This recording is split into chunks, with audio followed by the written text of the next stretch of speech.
Good morning, One City Church. I'm pleased to be able to share again with you this morning on our topic of feasting in the Bible and how we can really feed ourselves during this time that we find ourselves in.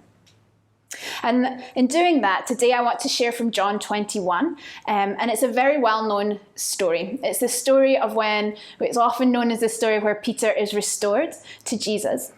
And I'm not going to read again all the scriptures, but just to give a quick synopsis or a quick overview of what happens. And what we know is that Peter, and some of the disciples, they've gone out fishing. When someone appears on the shore and they see them, they've not caught anything. And this man tells them to cast their net on the other side. And when they do that, immediately they have this great haul of fish. And in that moment, they realize it's Jesus. In that moment, Peter immediately jumps into the water and he swims to the shore. Upon reaching Jesus, he finds him there already with a fire, and he's cooking fish on the fire and preparing breakfast for them. And then after they finish breakfast, we know that we get to that well-known part of the story where Jesus asks Peter, "Do you love me?" And there's a couple of thoughts that I just really want to pull out from that story this morning. And I think the first thing we need to do is to put the story in context. So Jesus, before he was arrested, before he was crucified, he told Peter that he would deny him 3 times.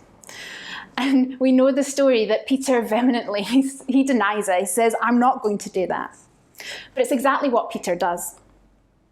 And I think it's really easy for us when we read these stories to judge people, or we can judge Peter for how he responded. And you think, "Oh, I would never do that." But the reality is, how many times do we think we're going to respond to something in a certain way, and then the reality is we actually respond to the opposite? Because the reality is, Peter, at that time when he denies Jesus, was in a very stressful time. Jesus had been arrested. He didn't know what was going to happen to him. He was probably very fearful, not only for what was going to happen to Jesus, but maybe he was thinking, is this going to happen to me too? And I'm convinced that Peter really believed when he said, "I will not deny you," that he meant it. But it's often in traumatic situations that the true condition of our heart is revealed to us. We realize that maybe some of the things that we believe in our minds, they're not fully rooted in our hearts. And perhaps during these difficult times that we've experienced, you've responded in a way that you thought you never would. And sometimes, I'm sure, as this was for Peter, I'm sure he felt a lot of shame and guilt. And I think this can often be true for us too. And yet, I love this story. I love how Peter responds to Jesus. So verse 7, I'm just going to read that for us from John 21, says, the disciple whom Jesus loved therefore said to Peter, "It is the Lord."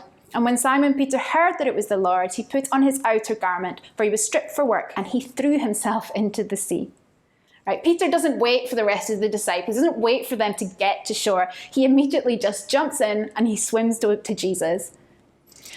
And I don't know about you, but often when I am filled with guilt or shame for how I've responded or something that I've done, the last place that I want to go is Jesus. But that's what Peter does. And we know that Peter spent 3 years with Jesus. 3 years, day and night, he was with him. He knew Jesus.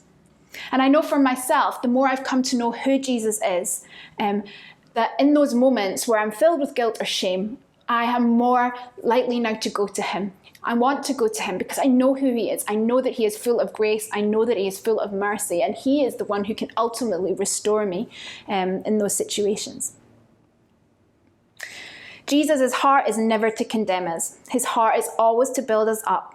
And sometimes it's necessary to see the areas in our lives where what we believe in our heads has not taken root in our hearts. So then Peter gets to shore, and then they have breakfast. And that, when we come to that, a very well-known part where Jesus asks him 3 times, "Simon, son of John, do you love me more than these?" And Peter responds, "Yes, Lord, you know that I love you." And Jesus says, "Feed my lambs." So this is the same Peter who in Matthew 26, verse 33 tells Jesus, "Though they all fall away because of you, I will never fall away." But what we see here is that something has happened in Peter's heart. Perhaps the Peter who claimed he would never deny Christ was the Peter whose assessment of himself was not fully accurate. And this is a Peter who has seen what is truly going on in his own heart.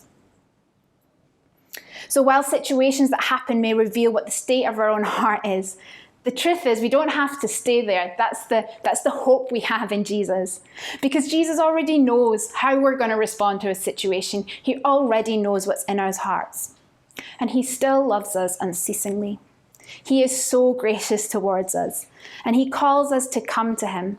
Because the truth is we can do nothing in and of ourselves. And I love the picture here that we have. Jesus says, "Come, have breakfast with me." And he wants to just simply restore relationship in those moments. He wants us to come to us, and he wants to help us process those things that are in our hearts.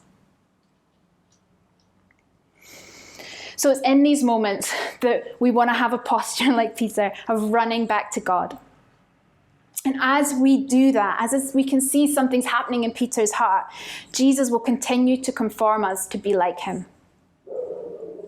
So what we see is that the Peter at the end of this passage is one who has a deeper understanding of his own heart and his desperate need for Jesus. And it is from this place of humility and dependence that through Peter, Jesus will build his church. So my encouragement for us this morning is simply this, that wherever you find yourself right now, Jesus is always saying, come have breakfast with me. Come just be with me. Because it's only in him that we can find our true restoration. Sometimes we want to run away, but reality, the best place to go to is back to him. And we need to trust that he will use all things for his glory.